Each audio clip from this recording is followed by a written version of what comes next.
Avis vascular centre మన దేశంలోనే the best varicose vein hospital.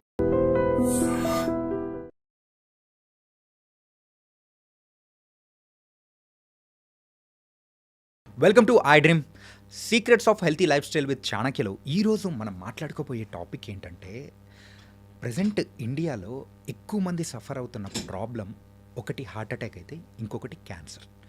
మరి క్యాన్సర్ విషయం అని వచ్చేటప్పటికి చాలామందికి చాలా అపోహలు అనేది కూడా ఉన్నాయి. అరే, ఒక క్యాన్సర్ వచ్చిందంటే ఇదే లైఫ్ ఎండ్, ఇంకా లేదు, లైఫ్ లేదు అని చెప్పేసి చాలామంది చాలా విషయాలు అనుకుంటూ ఉన్నారు.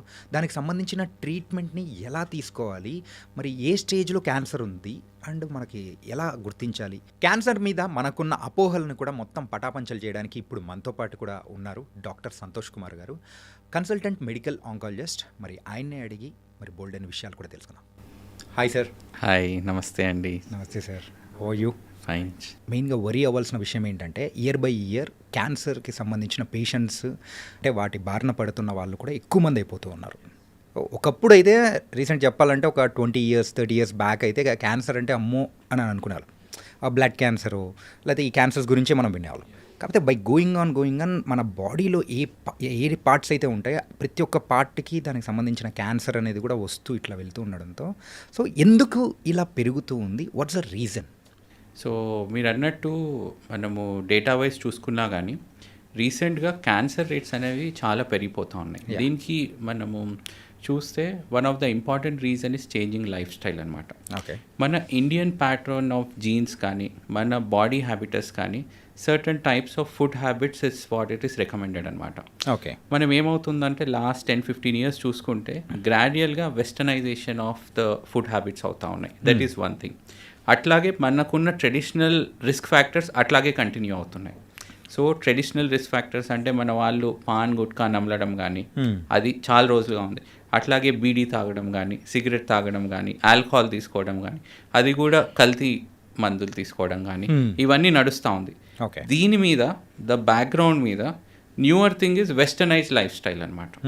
ఇన్ టర్మ్స్ ఆఫ్ పనికి అంటే ఎక్సర్సైజ్ అది చేయకపోవడం, ఇంట్లోనే చాలా రోజులు కూర్చోవడం, eating lot of junk food, especially మనకి రీబాయిల్డ్ ఆయిల్ ఉంటుంది కదా, అట్లాంటి ఫుడ్ కన్స్యూమ్ చేయడం. సో ఈ రెండు రిస్క్ ఫ్యాక్టర్స్ యాడ్ అయ్యేసరికి క్యాన్సర్ రేట్స్ అనేది డిస్ప్రపోర్షనేట్గా పెరిగిపోయినాయి అనమాట. అంటే మనకి కన్వెన్షనల్గా ఇండియన్ జెనెటిక్స్ ప్రకారం or Indian lifestyle or Indian food habits ప్రకారం ఉండే రిస్క్ ఫ్యాక్టర్స్కి ఈ వెస్టర్న్ హ్యాబిట్స్ కూడా జోడైనాయి. సో అంటే పాన్ నములుతూ ఉంటారు, అట్లాగే బర్గర్ తింటూ ఉంటారు. సో దీనివల్ల ఏమైందంటే ఆ రెండు రిస్క్ ఫ్యాక్టర్స్ అయిపోయి ఎక్స్పోనెన్షియల్గా క్యాన్సర్ రేట్స్ అనేది పెరిగిపోయినాయి అన్నమాట. ప్రైమరీగా సో క్యాన్సర్కి కారణం ఏదైనా ఉంది అంటే అది కంప్లీట్గా ఒక జంక్ ఫుడ్ అనే చెప్పుకోవచ్చా? సో క్యాన్సర్కి కారణాలు మనం అన్వేషిస్తే ఆర్ విశ్లేషిస్తే దాదాపు 60-70% ఆఫ్ క్యాన్సర్ కారణాలని మనం ప్రివెంట్ చేయొచ్చు. ఏవి అంటే స్మోకింగ్, ఆల్కహాల్, ఊబకాయం or obesity and sedentary lifestyle. These 4 ఈ 4 మోస్ట్ కామన్ కారణాలు అనమాట. 10-15% క్యాన్సర్లు జన్యుపరంగా వచ్చే అవకాశం ఉందన్నమాట. ఈ రోజుకి 30% క్యాన్సర్స్ ఎందుకు వస్తాయో ఎవరికీ తెలీదు. ఇంకా చాలా పరిశోధనలు అవి జరుగుతూ ఉన్నాయి.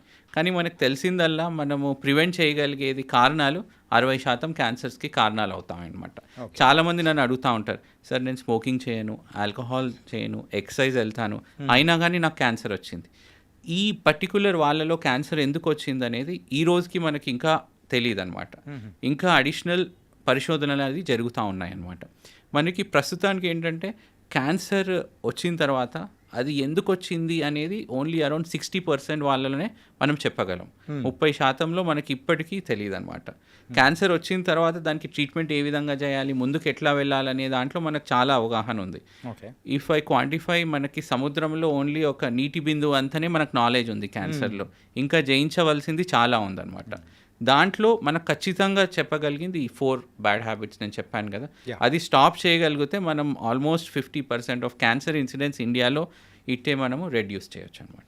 యూజువల్గా క్యాన్సర్ అనేటప్పటికి blood cancer, lung cancer and pancreatic cancers and ఇవన్నీ మనం ఒక్కొక్కటి, బోన్ క్యాన్సర్ కానీ ఇవన్నీ మనం వింటూ ఉన్నాము. సో ఇప్పుడు coming to the data wise ఏ క్యాన్సర్స్ బారిన ఎక్కువ మంది పడుతున్నారు అనుకోవచ్చు? ఒకటి ఏంటంటే క్యాన్సర్ ఏ బాడీ పార్ట్కైనా ఎఫెక్ట్ అవ్వచ్చు, టాప్ టు బాటమ్. ఐ నుంచి, స్కిన్ నుంచి, మౌత్ నుంచి, లంగ్ నుంచి, all body parts can develop cancer. This is the first. Sir ఇక్కడ ఒకటి అడగచ్చా, స్కిన్ క్యాన్సర్ కూడా ఉందా? Yeah, of course. Skin cancer, skin cancer is also there. Okay. Many people develop skin cancer. ఇప్పుడు మీరు వినుంటారు, మనకి ఓజోన్ పొర అని అట్మాస్ఫియర్లో తగ్గిపోతూ ఉంది విత్ పొల్యూషన్. దానివల్ల ఏంటంటే హానికరమైన కిరణాలు సూర్యుడి నుంచి మనకి తాకడం వల్ల ఇది స్కిన్ క్యాన్సర్స్ ఎక్కువగా వస్తాయి. మీరు ఎక్కడ స్కిన్ క్యాన్సర్స్ ఎక్కువగా ఉన్నాయి అన్వేషిస్తే ఆ ఓజోన్ పొర ఆస్ట్రేలియా ప్రాంతంలో చాలా వీక్గా ఉందన్నమాట. మీరు ఆస్ట్రేలియాలో వెళ్తే స్కిన్ క్యాన్సర్స్ చాలా ఎక్కువ ఉంటుంది. మెలనోమా అనే స్కిన్ క్యాన్సర్ అంటే నార్మల్లీ మనకి పుట్టుమచ్చలు ఉంటాయి కదా, అవును, అవి కొంత వాళ్ళల్లో కొన్ని కిరణాల వల్ల ఎక్స్పోజ్ వల్ల అది పెరిగిపోయి క్యాన్సర్ రూపంలో కన్వర్ట్ అవుతుంది. దాన్నే మెలనోమా అంటారు. ఓకే. సో ఎస్పెషలీ వాళ్ళకి బీచ్లో వెళ్ళి సన్ ఎక్స్పోజర్ అయ్యే ఛాన్సెస్ కూడా ఎక్కువ ఉంటాయి. సో స్కిన్ క్యాన్సర్, మెలనోమా చాలా కామన్ అనమాట. మన వాళ్ళల్లో కూడా చూస్తూ ఉంటాం అనమాట. సో చెప్పదలుచుకుంది ఏంటంటే క్యాన్సర్ ఏ బాడీ పార్ట్కైనా వచ్చే అవకాశం ఉంటుందన్నమాట. మనం అన్ని క్యాన్సర్లు పరిగణలోకి తీసుకుంటే మోస్ట్ కామన్ క్యాన్సర్ ఇండియాలో మనం లేడీస్లో చూస్తే, అట్లాగే పురుషుల్లో చూస్తే లేడీస్లో breast cancer most common cancer. అంటే రొమ్ము క్యాన్సర్ అన్ని క్యాన్సర్లలో చాలా ఫ్రీక్వెంట్గా చూస్తుంటాం. అట్లాగే పురుషుల్లో వచ్చేస్తే నోటి క్యాన్సర్, అంటే mouth cancer and lip cancer, ఈ మన పాన్ పరాగ్ కానీ గుట్కాలు కానీ నములుతారు కదా, అది మోస్ట్ కామన్ క్యాన్సర్ అనమాట. సో లేడీస్లో చూస్తే ఇది అండ్ పురుషుల్లో చూస్తే ఇది. దాని తర్వాత మనకి లంగ్ క్యాన్సర్ కానీ పేగు క్యాన్సర్ కానీ ఇవన్నీ వస్తూ ఉంటాయి. అట్లాగే లేడీస్లో మనం చూస్తే రొమ్ము క్యాన్సర్ తర్వాత గర్భాశయ ముఖద్వార క్యాన్సర్, దాన్నే సర్వైకల్ క్యాన్సర్ అని అంటాం అనమాట. గుర్తించుకోగలిసిన విషయం ఏంటంటే రొమ్ము క్యాన్సర్ అండ్ ఈ సర్వైకల్ క్యాన్సర్ రెండింటిని మనము అట్ ద అర్లియస్ట్ స్టేజ్లోనే గుర్తించే ప్రక్రియలు మన దగ్గర ఉన్నాయి. అయినా కానీ మన దాంట్లో చాలామంది అడ్వాన్స్ స్టేజ్లో వస్తారు. సపోజ్ మ్యామోగ్రామ్ అని ఒక టెస్ట్ ఉందండి. 40 సంవత్సరాలు దాటిన మహిళల్లో సంవత్సరానికి ఒకసారి అది 2 నిమిషాల స్కాన్ చేయించుకుంటే ఫస్ట్ స్టేజ్లో ఉన్న క్యాన్సర్ని మనం గుర్తించవచ్చు. అట్లాగే చాలామందికి తెలియదు ఏంటంటే ఈ సర్వైకల్ క్యాన్సర్కి మనము కంప్లీట్గా రాకుండా ఉండడానికి ఒక వ్యాక్సిన్ ఉంది. సర్వైకల్ క్యాన్సర్కి వ్యాక్సిన్ ఉంది. మనము స్కూల్ ఏజ్ నుంచి ఈ వ్యాక్సిన్ మనం ఇవ్వగలిగితే సర్వైకల్ క్యాన్సర్ని మనం పారదోలొచ్చు అనమాట. సో చాలామందికి ఈ విషయంపై అవగాహన ఉండదు అనమాట. So most common cancers in women, so నేను 2 చెప్పాను, breast cancer and cervical cancer. Breast క్యాన్సర్కి మనకు స్క్రీనింగ్ మెథడ్ ఉంది. అట్లాగే సర్వైకల్ క్యాన్సర్ని చూస్తే మనం దాన్ని ప్రివెంట్ చేయొచ్చు. ఎట్లా ప్రివెంట్ చేస్తాము? By vaccine. ఓకే. సో మనం చాలాసార్లు మీకు గుర్తుంటుంది, చిన్నప్పటి నుంచి మీరు వ్యాక్సిన్ తీసుకొని ఉంటారు. మనకు పోలియో డ్రాప్స్ కూడా, పల్స్ పోలియో చుక్కలు ఇస్తారు. ఇవి ఎందుకు? ఆ జబ్బుని రాకుండా ఉండడానికి. మనం ఇప్పుడు చూస్తే పోలియో కేసెస్ అసలు ఏమాత్రం చూడట్లేదు, ఆల్మోస్ట్ ఎరాడికేట్ అయింది.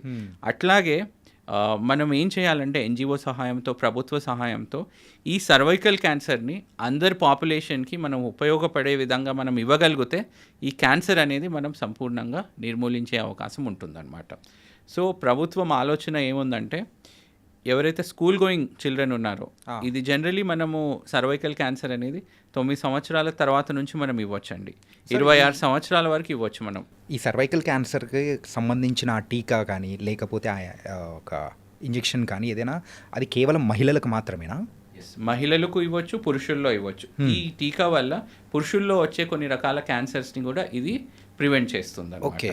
సో అందుకోసమైనది ఇది మహిళల్లో, పురుషుల్లో ఇద్దరు తీసుకోవచ్చు అనమాట. 2 డోసెస్ తీసుకోవాలండి. సపోజ్ ఇవాళ ఒక డోస్ తీసుకున్నారనుకోండి, నెక్స్ట్ డోస్ 6 నెలల తర్వాత తీసుకోవాల్సి వస్తుంది అనమాట. 9 సంవత్సరాల నుంచి 25 సంవత్సరాల లోపు ఎప్పుడైనా మీరు తీసుకోవచ్చు ఇది. ఓకే. 2 doses are sufficient. కంప్లీట్గా మనం సర్వైకల్ క్యాన్సర్ని ప్రివెంట్ చేయొచ్చు అనమాట. ఓకే. అంటే పల్స్ పోలియో చుక్కలు అనేటప్పటికీ ఇప్పుడున్న ప్రజెంట్ ప్రతి ఒక్క అబ్బాయిలకు, అమ్మాయిలకు, సో ఎవరికైనా కానీ పల్స్ పోలియో అంటే టీకాలు వేస్తారు అని చెప్పేసి ఐడియా ఉంటుంది.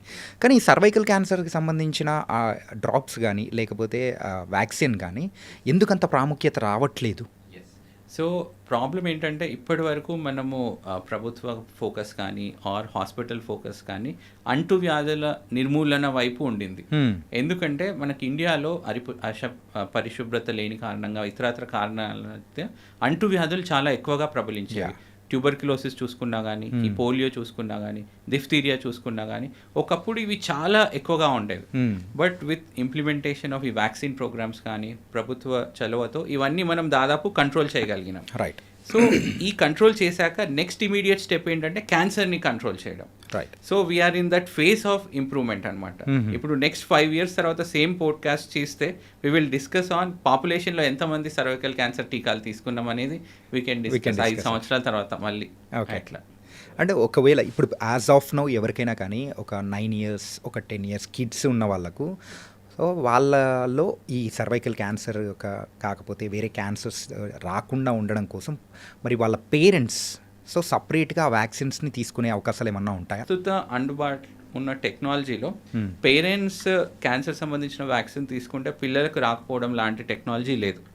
సో మనం పిల్లలకు ఇస్తే వాళ్ళ ఫ్యూచర్లో పెద్దగా అయిన తర్వాత వాళ్ళకి క్యాన్సర్ రాకుండా కాపాడవచ్చు. అది సర్వైకల్ క్యాన్సర్ కన్నా. అదే సార్, ఇప్పుడు 9 years 10 years కిడ్స్కి ఇవ్వడానికి అది ప్రెసెంట్ అవైలబిలిటీ ఉన్నాయా? అవైలబిలిటీ ఉందండి. ఓకే. చాలా వైడ్ స్ప్రెడ్ అవైలబిలిటీ ఉంది. ప్రతి హాస్పిటల్లో అందుబాటులో ఉన్నాయన్నమాట. చాలామంది ఏం చేస్తున్నామంటే మేము కాన్స్టెంట్గా పుష్ చేసి జనరలీ వ్యాక్సిన్స్ అనేది పీడియాట్రిక్ హాస్పిటల్స్లో స్టార్ట్ చేస్తారు. పుట్టిన తర్వాత వాళ్ళు ఒక రెగ్యులర్ ఇంటర్వెల్లో సో వాళ్ళకి ఈ వ్యాక్సిన్స్ తీసుకోవాలని ఉంటుంది. Once they cross this particular age ఈ వ్యాక్సిన్ కూడా దాంట్లోనే ఇన్కార్పొరేట్ చేస్తున్నాం అనమాట. Okay. So that at the స్టార్టింగ్లోనే ఆ కంటిన్యూటీలోనే they take this vaccine also. Okay. అట్లా చేయడం వల్ల ఏమవుతుందంటే ఈ క్యాన్సర్ అనేది మనకి రాకుండా ఉంటుంది అండ్ ఆ ప్రోగ్రాంలో ఇది ఇంక్లూడ్ అయిపోతుంది అనమాట. రైట్. దానివల్ల ఏంటంటే ఫ్యామిలీ కూడా ఇంటేక్ ఆఫ్ వ్యాక్సిన్ చాలా కాన్ఫిడెంట్గా తీసుకుంటారు. అంటే ఇది చిన్నపిల్లలు తీసుకోవచ్చు అంటే పెద్దవాళ్ళు ఎవరైనా వాళ్ళు కూడా తీసుకోవచ్చా? సో నేను చెప్పాను కదా 26 years లోపు తీసుకుంటే బెటర్. ద యాక్చువల్ కాన్సెప్ట్ ఏంటంటే మ్యారేజ్ ముందు ఇది తీసుకోవాలండి. ఓకే. సో ఈ సర్వైకల్ క్యాన్సర్ అనేది ఒక పర్టికులర్ వైరస్ ద్వారా వస్తుందన్నమాట. ఆ వైరస్ పేరు HPV, human papilloma virus.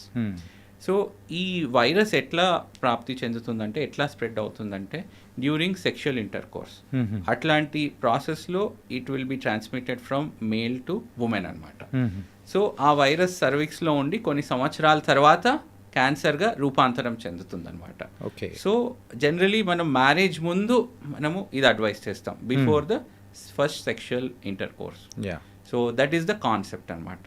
So యావరేజ్గా కొన్ని సినారియోస్లో ఈవెన్ 30 years 35 years వరకు కూడా వ్యాక్సిన్ ఇచ్చిన సందర్భాలు ఉన్నాయి. అది సెలెక్టివ్గా వాళ్ళతో డిస్కస్ చేసి మనం ఇస్తూ ఉంటాం. As a blanket statement 26 years లోపు వరకు are before marriage we can give the vaccine.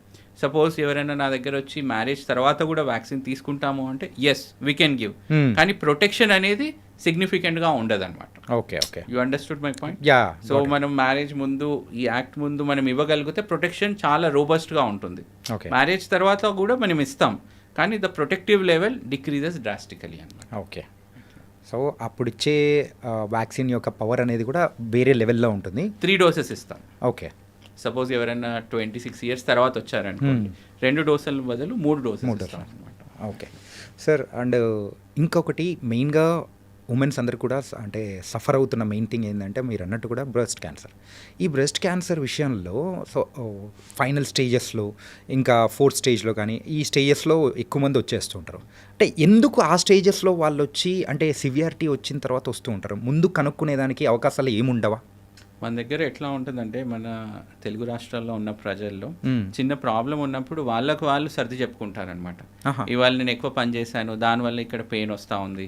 రొమ్ముల్లో కూడా చిన్న చిన్న మనకి ఏమైనా గడ్డల్లాగా ఉన్నప్పుడు వాళ్ళ పక్కన ఉన్న ఫ్రెండ్స్ని అడుగుతారు, అరే నాకు ఇట్లా రొమ్ములో చిన్నగా ప్రాబ్లం అనిపిస్తుందంటే నాకు కూడా ఉండింది 2 రోజుల తర్వాత అదే తగ్గిపోయింది అనేది చేస్తారు. ఫస్ట్ ఏంటంటే దే నెగ్లెక్ట్ దేర్ సిమ్టమ్స్ అనమాట. ఓకే. పని మూలంగా కానీ ఆర్ ఇంట్లో ఉన్న టెన్షన్ మూలంగా కానీ ఆర్ వాళ్ళ వర్క్ ప్రొఫైల్ కానీ వాట్ ఎవర్ ఇట్ ఈస్ వాళ్ళు చిన్న చిన్న లక్షణాలని నెగ్లెక్ట్ చేస్తూ ఉంటారు. That is the first point. రెండో విషయం ఏం చేస్తారంటే లక్షణాలు ఉన్నాయి కానీ అప్రోచ్ అయిన వాళ్ళు నాట్ క్వాలిఫైడ్ పర్సన్, అంటే వాళ్ళ ఫ్రెండ్స్నో కానీ or some improper social media కంటెంట్ను చూసి వాళ్ళకు వాళ్ళు ట్రీట్మెంట్ తీసుకోవడం. మూడోది మెడికల్ షాప్కి వెళ్తారు. మన మీకు నోటీస్ చేసి ఉంటారు చాలామంది ఏమైనా హెల్త్ ప్రాబ్లం అవుతే పక్కనున్న మెడికల్ షాప్కి వెళ్ళి కెమిస్ట్ని అరే నాకు కడుపు నొప్పి వచ్చింది ఏమైనా ట్యాబ్లెట్స్ ఇవ్వండి అంటారు. సో ఈ 3 levelsలో డిలే అవుతుంది అనమాట. అంటే వాళ్ళకు వాళ్ళు సిమ్టమ్స్ని గుర్తించడంలో డిలే అవ్వడం, సిమ్టమ్స్ వచ్చిన తర్వాత పక్కనున్న ఫ్రెండ్స్కి కానీ అన్క్వాలిఫైడ్ వాళ్ళకు వెళ్ళడం, తర్వాత they are coming to qualified doctor. మన ఇండియాలో ఒక స్టడీ జరిగిందండి, ఈ క్యాన్సర్స్ ఎందుకు అడ్వాన్స్ స్టేజ్ 4లో ఎందుకు గుర్తించబడుతున్నాయి, మనం ఎందుకు ఫస్ట్ స్టేజ్లో గుర్తించలేకపోతున్నామో ఒక స్టడీ జరిగింది. ఓకే. యావరేజ్ డిలే 6 నెలల డిలే ఉందండి. అంటే లక్షణాలు వచ్చి డాక్టర్ గారికి చూపెట్టడానికి 6 నెలల డిలే అవుతుంది. ఈ 6 నెలల్లో ఇండియా నుంచి అమెరికా, ప్రపంచం చుట్టి నేను రావచ్చు. క్యాన్సర్ కణాలు ఎక్కడైతే మొదలైనాయో ఆ వేరే ప్రాంతానికి ఈజీగా స్ప్రెడ్ అవ్వచ్చు. అంటే there is delay in patient perspective. అట్లాగే అన్క్వాలిఫైడ్ డాక్టర్స్ దగ్గర వెళ్తారు. అట్లాగే కొంతమంది మెడికల్ కమ్యూనిటీలో they think for better of the patient అనమాట. అరే ఇది క్యాన్సర్ కాకపోవచ్చు అనే ఎస్. అట్లాగే కొన్ని ఇన్వెస్టిగేషన్స్ రాసిస్తే చాలా మంది చేయించుకోరు. సార్ ఇది టాబ్లెట్స్ ఇవ్వండి తగ్గిపోతుంది, టెస్ట్ ఎందుకు చేస్తున్నారంట. సో ఇవన్నీ కారణాల రీత్యా క్యాన్సర్ డయాగ్నోసిస్ అనేది డిలే అవుతుంది. ఇదొక పర్స్పెక్టివ్. అట్లాగే మన బాడీలో ఇంటర్నల్ ఆర్గన్స్ని చూసుకోండి. మన ఊపిరితిత్తులు చాలా పెద్దగా ఉంటాయండి. దాంట్లో 1 సెంటీమీటర్ చాలా చిన్న సైజులో ఏమైనా క్యాన్సర్ గడ్డ వచ్చినప్పుడు అసలు ఏమాత్రం లక్షణాలు ఉండవు అనమాట. ఓకే. అంటే ఎర్లీగా మనం అంటే డిటెక్ట్ చేయడం అనేది కూడా పాసిబుల్ ఉండదు. కొన్ని ఆ క్యాన్సర్ రీత్యా కొన్ని సందర్భాల్లో క్యాన్సర్ డయాగ్నోసిస్ డిలే అవుతుంది. అట్లాగే మన పేషెంట్ రిలేటెడ్ ఫ్యాక్టర్స్, అంటే ఎందుకు డిలే అవుతుందని అడిగితే ఒకటి జబ్బు సంబంధించిన కారణాల రీత్యా, అంటే కొన్ని ఇంటర్నల్ ఆర్గన్స్లో క్యాన్సర్ ఉన్నప్పుడు ఎటువంటి లక్షణాలు ఉండవు అనమాట. అన్లెస్ అడ్వాన్స్ స్టేజ్ అయితే తప్ప వాళ్ళకి ఏ లక్షణాలు రావు.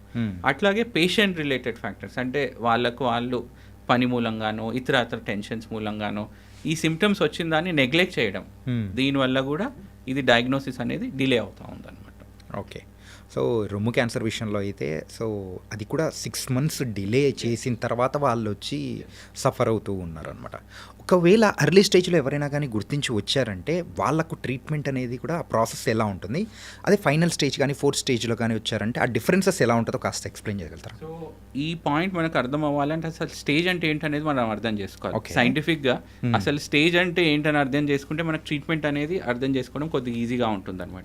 అంటే సింపుల్గా చెప్పాలంటే స్టేజ్ అంటే శరీరంలో క్యాన్సర్ కణాలు ఎంత దూరం ప్రయాణించాయని చెప్పేది స్టేజ్. ఫర్ ఎగ్జాంపుల్ రొమ్ము క్యాన్సర్ చూసుకున్నట్లయితే క్యాన్సర్ స్టార్ట్ అయ్యేది రొమ్ములో స్టార్ట్ అవుతుంది, చిన్న గడ్డగా స్టార్ట్ అవుతుంది. ఫస్ట్ చాలా సైజ్ చిన్నగా ఉంటుంది, మెల్లగా సైజ్ పెరుగుతూ ఉంది. అక్కడి నుంచి పక్కనున్న రక్తనాళాల్లో ఈ కణాలు కొన్ని మిక్స్ అవుతాయి అన్నమాట. ఓకే. వన్స్ రక్తంలో మిక్స్ కణాలు అయితే హార్ట్ ద్వారా సర్క్యులేషన్ బాడీ మొత్తం తిరుగుతూ ఉంటాయి. దానికి ఎక్కడ అవకాశం వస్తే ఆ ఆర్గాన్కి వెళ్ళి చేరిపోతాయి. అంటే దాని నుంచి ఇంకొక ఆర్గాన్ కూడా క్యాన్సర్ స్ప్రెడ్ అయ్యే అవకాశం ఉందా? ఓకే. సో ఆ చేంజెస్ ప్రకారమే మనం స్టేజ్ గుర్తిస్తాం అనమాట. సపోజ్ స్టేజ్ 1 అన్నాం అనుకోండి, క్యాన్సర్ సైజ్ అనేది రొమ్ములో చాలా చిన్న సైజులో ఉంటుంది అనమాట. అంటే రొమ్ము వరకే పరిమితం అవుతుంటుంది. రెండో స్టేజ్ చూస్తే సైజ్ కొద్దిగా పెద్దగా అవుతుంది, అంటే 2 నుంచి 5 సెంటీమీటర్ల పైన సైజ్ ఉండడం.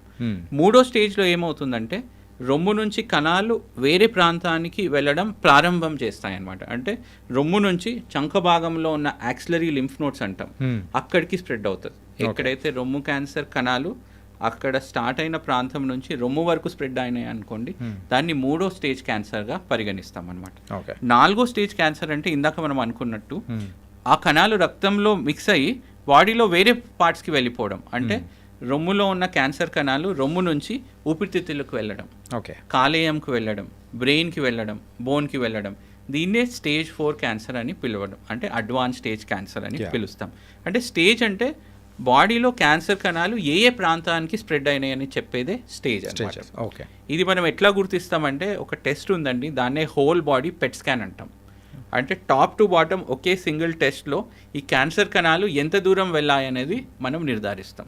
సో స్టేజ్ అర్థమైన తర్వాత దాని ట్రీట్మెంట్ చాలా సులువుగా ఉంటుందండి. సపోజ్ స్టేజ్ 1 అనుకోండి, మీనింగ్ ఏంటి, చాలా చిన్న పరిమాణంలో ఉంది అండ్ రొమ్ము వరకే ఉంది. సో నేను ఇక్కడ సర్జరీ చేసేస్తే once for all it is clear. Okay. ఇంకా ఎక్కడ నేను కీమో కానీ అది కానీ ఇవ్వవలసిన అవసరం లేదు. సపోజ్ సైజ్ పెద్దగా అయింది అనుకోండి, నేను ఏమైనా కీమో ఇచ్చి సైజ్ తగ్గించి నేను సర్జరీ చేస్తే అయిపోతుంది అనమాట. ఓకే. 3వ స్టేజ్లో ఏంటంటే ఇక్కడ నుంచి ఇక్కడ అవుతుంది. సో సర్జరీ ఇక్కడ కూడా చేయాలి, ఇక్కడ కూడా చేయాలి, దాంతోపాటు రేడియేషన్ అనేది ఇవ్వాలి. సపోజ్ స్టేజ్ 4 గురించి అంటే ఆఖరి దశ cancer or late stage or stage 4 ఇట్లా వింటూ ఉంటాం అన్నమాట. అంటే నేను ఏం చెప్పాను, కణాలు రొమ్ము నుంచి స్టార్ట్ అయ్యి శరీరంలో వేరే భాగం స్ప్రెడ్ అయినాయి. సపోజ్ నేను కేవలం రొమ్ము వరకే సర్జరీ చేశాను అనుకోండి, మిగతా ప్రాంతంలో ఉన్న జబ్బు పెరిగిపోతుంది. ఓకే. ఎందుకు, బ్లడ్లో ఆల్రెడీ మిక్స్ అయినాయి కాబట్టి. సో అందుకోసం స్టేజ్ 4 క్యాన్సర్లో మనం కీమోథెరపీతో మొదలు పెడతాం అనమాట. కీమోథెరపీ ఇంజెక్షన్స్ నార్మల్లీ మనం నరంలో ఇస్తామన్నమాట. నార్మల్లీ ఎవరికైనా ఫీవర్ కానీ ఏమన్నా ఉన్న గ్లూకోజ్ ఎక్కించిన ప్రాంతంలో నరంలో ఎట్లయితే క్యాన్యులా పెట్టిస్తామో అట్లాగే బ్లడ్లో మనం ఇస్తున్నాం. ఈ కణాలు ఎక్కడున్నాయి? బ్లడ్లో మిక్స్ అయ్యి వెళ్ళాయి. సో మనం బ్లడ్లో ఇచ్చేస్తే ఆ కణాలు ఎట్లయితే స్ప్రెడ్ అయ్యాయో మన కీమో ఇంజెక్షన్ కూడా బ్లడ్లో స్ప్రెడ్ అయ్యి కణాలు ఎక్కడెక్కడ స్ప్రెడ్ అయ్యాయో అన్ని చోట్ల పనిచేస్తుంది అన్నమాట. సో స్టేజ్ 1 క్యాన్సర్లో చిన్న సర్జరీతో అయిపోతుంది. స్టేజ్ 4లో సర్జరీ చేస్తే ఉపయోగం ఉండదు. ఎందుకు? నేను ఇక్కడ సర్జరీ చేసినా కానీ బాడీలో వేరే చోట అది స్ప్రెడ్ అయిపోయింది కాబట్టి. సో క్యాన్సర్ డయాగ్నోస్ అయిన తర్వాత, నిర్ధారణ అయిన తర్వాత స్టేజ్ గుర్తించడం అత్యంత ఇంపార్టెంట్. ఎందుకంటే స్టేజ్ 1లో క్యాన్సర్ లోడ్ చాలా తక్కువ ఉంది. స్టేజ్ 1లో నేను సర్జరీ చేశాను అనుకోండి 95% క్యూర్ రేట్ అవుతుంది. అట్లాగే స్టేజ్ 4 చూసుకున్నట్టయితే కణాలు బాగా స్ప్రెడ్ అయి ఉన్నాయి కాబట్టి నేను ఎంత ప్రయత్నం చేసినా కంప్లీట్ క్యూర్ అవ్వదు. ఎందుకంటే వేరే పార్ట్లు స్ప్రెడ్ అవుతే నేను ఏం చేయలేను. అట్లాంటి పరిస్థితులు ఏం చేస్తామంటే జబ్బుని కంట్రోల్ చేసి జీవితాన్ని పొడిగిస్తామన్నమాట. అంటే ఒకప్పుడు స్టేజ్ 4 క్యాన్సర్ వచ్చిందంటే సర్వైవల్ 4 to 5 months ఉండేది. కానీ ఇప్పుడు స్టేజ్ 4 క్యాన్సర్లో కూడా 5 to 10 years ఉన్న వాళ్ళు ఉన్నారనమాట. 5 to 10 years even with stage 4 cancer. Okay. So it's not that stage 4 cancer వచ్చిందంటే ఇట్స్ లైఫ్ అండ్ అట్లా ఏమీ లేదు. ఇప్పుడున్న అడ్వాన్సెస్లో ఈవెన్ స్టేజ్ 4 క్యాన్సర్స్ ఒక సర్వైవల్ వాళ్ళు normal they can carry out their normal activities అనమాట. అట్లాంటి మెడికేషన్స్ మనకి అందుబాటులో వచ్చాయన్నమాట even for stage 4 cancer. So అందుకోసమే నేను చెప్తున్నాను ఏంటంటే అర్లీ స్టేజ్లో క్యాన్సర్కి కనుక కనుగొన్నట్టయితే 95% మనం క్యూర్ చేసేయచ్చు. అర్లీ స్టేజ్లో ఎప్పుడు కనుక్కుంటాం? మనకి ఏ లక్షణం వచ్చైనా డాక్టర్ దగ్గర వెళ్ళడం. ఎనీ డాక్టర్ అంటే క్వాలిఫైడ్ డాక్టర్ దగ్గర వెళ్తే వాళ్ళు దాన్ని సున్నితంగా పరీక్షించి అసలు నార్మల్గా నా క్యాన్సర్ కనిత ఏంటి అనేది వాళ్ళు తెలుసుకుంటారనమాట. అట్లాగే రొమ్ము క్యాన్సర్ విషయానికి వస్తే there is a thing known as breast self examination. అంటే ప్రతి నెలకి ఒకసారి మహిళ తన రొమ్ముని అద్దం ముందు నిల్చొని పరీక్షించుకోవాలన్నమాట. ఏమన్నా తేడా వస్తే ఇమీడియట్ డాక్టర్ దగ్గర వెళ్ళాలి. That is first intervention. Second ఏంటంటే మ్యామోగ్రామ్ అనే ఒక టెస్ట్ ఉంటుందండి. 40 సంవత్సరాల వాళ్ళు ప్రతి సంవత్సరంకి ఒకసారి చేయించుకుంటారు. ఇది చేయించుకున్నట్లయితే మనము ఫస్ట్ స్టేజ్లోనే దీన్ని గుర్తించే అవకాశం ఉంటుంది అనమాట. ఓకే. అంటే ఈ స్టేజెస్ విషయం అనేది కూడా మీరు ఎక్స్ప్లెయిన్ చేశారు కదా సార్. సేమ్ అంటే మన బాడీలో వేరే పార్ట్స్ కూడా వచ్చినప్పుడు ఈ స్టేజెస్ విషయంలో కూడా సేమ్ అలాగే ఉంటుందా? సో నేను ఏదైతే ఎగ్జాంపుల్ రొమ్ము క్యాన్సర్ విషయంలో మీకు ఎక్స్ప్లెయిన్ చేశాను కదా, మిగతా క్యాన్సర్లో కూడా అట్లాగే ఉంటుంది. స్టేజ్ 1, 2, 3, 4 అనమాట. స్టేజ్ 1 అంటే సైజ్ చిన్నగా ఉండడం, స్టేజ్ 2 సైజ్ కొద్దిగా పెరిగిపోవడం, స్టేజ్ 3 అంటే దాని చుట్టుపక్కల ఉన్న ఆర్గన్స్కి స్ప్రెడ్ అవ్వడం, స్టేజ్ 4 అంటే వేరే ఆర్గన్స్కి. సపోజ్ లంగ్ క్యాన్సర్ ఒక స్టేజ్ 4 అంటే లంగ్లో నుంచి క్యాన్సర్ కణాలు మొదలై బ్రెయిన్కి వెళ్తే అది స్టేజ్ 4 క్యాన్సర్ అయిపోతుంది. అంటే ఈ కాన్సెప్ట్ అన్ని క్యాన్సర్లోకి ఇది సూట్ అవుతుంది అనమాట. సో స్టేజ్ అంటే ప్రతి క్యాన్సర్లో మనం స్టేజ్ ఉపయోగిస్తాం. కొంతమంది నాకు పేగు క్యాన్సర్తో స్టేజ్ 4 అంటారు, కొంతమంది లంగ్ క్యాన్సర్లో స్టేజ్ 4 అంటారు. సో స్టేజ్ 4 అంటే నాకు అర్థమవుతుంది ఏంటంటే ఎక్కడి నుంచి అయితే స్టార్ట్ అయిందో ఆ ప్రాంతాన్ని వదిలేసి క్యాన్సర్ కణాలు వేరే ప్రాంతానికి స్ప్రెడ్ అయ్యాయి అనమాట. దట్ ఈస్ కాల్డ్ స్టేజ్ అనమాట. ఆ తర్వాత మెయిన్గా మనం కన్సర్న్ అవ్వాల్సిన క్యాన్సర్ ఏదైనా ఉందంటే అది లంగ్ క్యాన్సర్. సో ఈ లంగ్ క్యాన్సర్ యూజువల్గా స్మోకింగ్ అండ్ డ్రింకింగ్ హ్యాబిట్స్, మెయిన్గా స్మోకింగ్ హ్యాబిట్ ఉన్న వాళ్ళకి లంగ్ క్యాన్సర్ అనేది వస్తుంటుందని మనం చాలా సంవత్సరాల నుంచి, అది కూడా సిగరెట్ ప్యాకెట్ వల్ల అందరికీ తెలిసిపోయింది. సో అలా కొంతమంది స్మోకింగ్ చేయని వాళ్ళకి కూడా ఈ లంగ్ క్యాన్సర్ అనేది కూడా ఎఫెక్ట్ అవుతుంది. అది ఎలా సార్? సో చాలా మంచి ప్రశ్న. ఈ మధ్య మనం నోటీస్ చేస్తున్నాం ఏంటంటే లంగ్ క్యాన్సర్ ఎస్పెషల్లీ లేడీస్లో ఎవరైతే స్మోక్ చేయరో వాళ్ళల్లో కూడా ఇంక్రీజింగ్ ఇన్సిడెంట్స్ చూస్తూ ఉన్నాం అన్నమాట. దీనికి రీజన్స్ అన్వేషించారు. అట్మాస్ఫియర్ కానీ ఎర్త్లో బ్యాక్గ్రౌండ్ రేడియేషన్ అని ఉంటుందండి, రేడాన్ అనేది. ఓకే. ఈ మధ్య ఆ బ్యాక్గ్రౌండ్ రేడియేషన్ పెరిగిపోతుంది అనమాట. That is one reason. Second reason ఏంటంటే growing pollution. Okay. And urbanisation. ఇంతకుముందు చాలా మంది గ్రామాల్లో ఉండేవాళ్ళం, గ్రామాల్లో ఇంత పొల్యూషన్ అది ఉండేది కాదు. మూవింగ్ టు అర్బన్స్ అండ్ అట్లాగే ఫ్యాక్టరీ చుట్టూ నివసించు ఉంటారు చాలామంది. ఆ పొలకలకు కానీ యాస్బెస్టోసిస్ కానీ ఇట్లాంటివన్నీ కెమికల్స్ మూలంగా ఎస్పెషల్లీ ఎవరైతే స్మోకింగ్ చేయరో వాళ్ళలో కూడా వస్తుంది. సెకండ్ ఏంటంటే వాళ్ళు స్మోకింగ్ చేయకపోయినా there is a thing known as second hand smoking. వాళ్ళ ఫ్యామిలీలో ఎవరైనా స్మోక్ చేస్తారు, ఆ స్మోక్ వాళ్ళు వదిలినప్పుడు వాళ్ళు అదే రూమ్లో ఉన్నారనుకోండి, ఆ స్మోక్ని వాళ్ళు ఇన్హేల్ చేస్తారు. ఓకే. మీకు తెలిసినట్టు public smoking is a crime. అది ఉన్నా కానీ మనం ఎంతోమంది స్మోక్ చేస్తూ ఉంటారు. స్మోక్ చేసిన వాళ్ళు ప్రాబ్లంలో తెచ్చుకుంటున్నారు, దాంతోపాటు పక్కనున్న వాళ్ళని కూడా హాని చేస్తూ ఉన్నారు అన్నమాట. ఓకే. చాలామంది కేసెస్ రీసెంట్గా 10 days బ్యాక్ పేషెంట్ చూశాను. తను లేడీ, తను అరౌండ్ సుమారుగా 55-60 years ఉంటారు. తనకి లంగ్ క్యాన్సర్ డయాగ్నోస్ అయిందనమాట. స్మోకింగ్ చేయరు, తనకి ఇతరాత్ర ఏ అలవాట్లు లేవన్నమాట. ఫైనలీ అడిగితే తెలిసింది ఏంటంటే వాళ్ళ హస్బెండ్ స్మోక్ చేస్తారు. ఎక్కడ ఇద్దరు కలిసి సాయంకాలం ఒకే రూమ్లో కూర్చొని తను స్మోక్ చేస్తూ ఉంటారు, తనేమో టీవీ చూస్తూ ఉంటుంది అనమాట. దీన్నే ప్యాసివ్ స్మోకింగ్ అంటాము, సెకండ్ హ్యాండ్ స్మోకింగ్ అంటాము. ఇది కూడా ఇండియాలో చాలా ఉందన్నమాట. మీరు రూరల్ అంటే ఊర్లోకి వెళ్ళినా కానీ వాళ్ళు బీడీ కానీ అది కానీ ఎక్కువ చేస్తారు. Even hookah smoking causes lung cancer, చాలా మందికి తెలీదు. ఓకే. దాంట్లో కూడా హానికరమైన పదార్థాలు ఉంటాయి అన్నమాట. ఏ ఒక్క స్మోక్ అయినా కానీ మనిషికి ప్రమాదమే కదా సార్.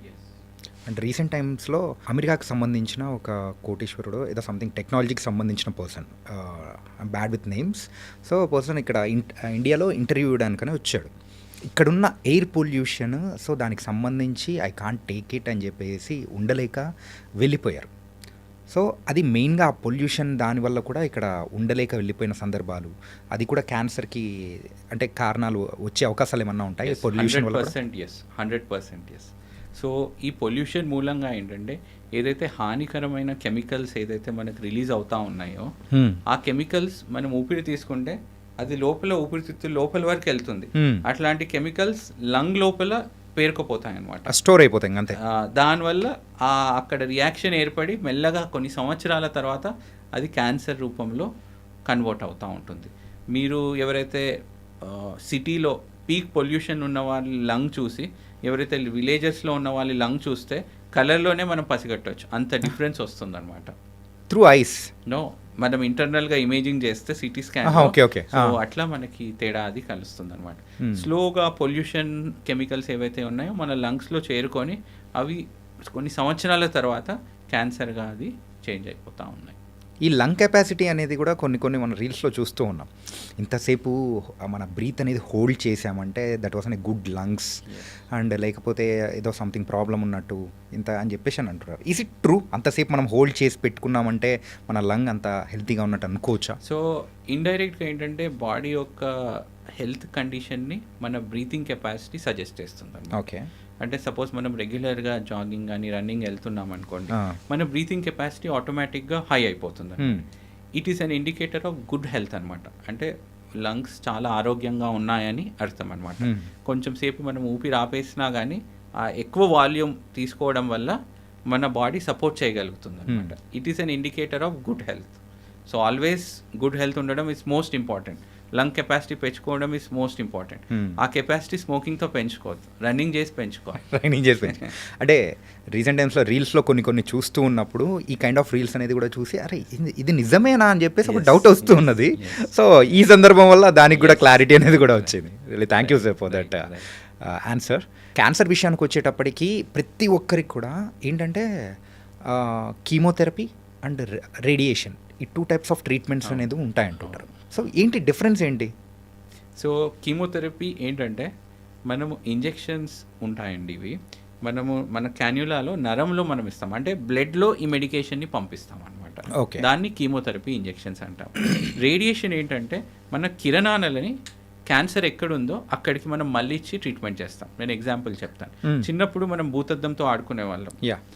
నార్మల్లీ సూర్యకిరణాలు ఒక పేపర్ని తాకితే అది ఏం బర్న్ కాదు, ఏం కాదు. అట్లాగే మనం ఆ భూతద్దం పెట్టామనుకోండి, ఆ రేస్ అన్ని ఫోకస్డ్గా ఒక పాయింట్కి వెళ్ళి అక్కడ హీట్ పెరిగి బర్న్ అయ్యే అవకాశం ఉంది. రేడియేషన్ కూడా సేమ్ అండి.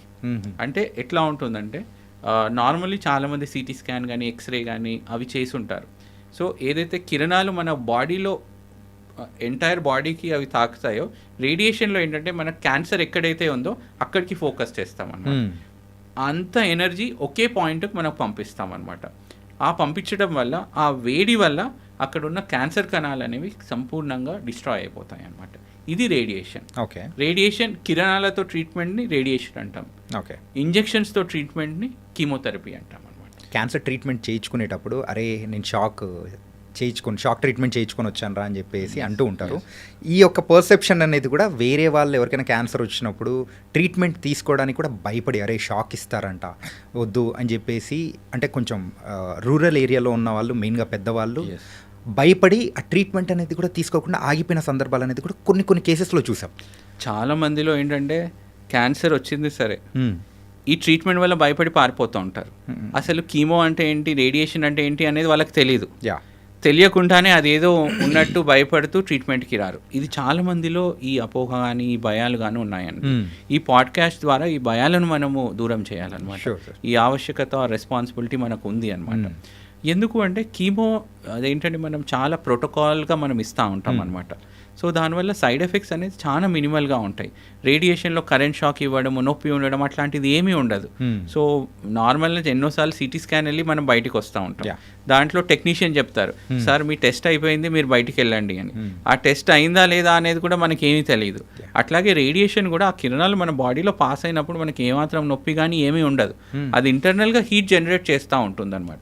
మనకు ప్రస్తుతం ఉన్న అడ్వాన్స్ టెక్నాలజీలో ఎక్కడైతే మనం రేడియేషన్ పాస్ చేయాలో కేవలం అక్కడి వరకే రేడియేషన్ కిరణాలు వెళ్తాయి. ఒకప్పుడు ఏంటంటే సపోజ్ నేను ఈ స్పాట్కి ఇవ్వాలనుకోండి, దాని చుట్టూతా కూడా రేడియేషన్ వెళ్ళేది.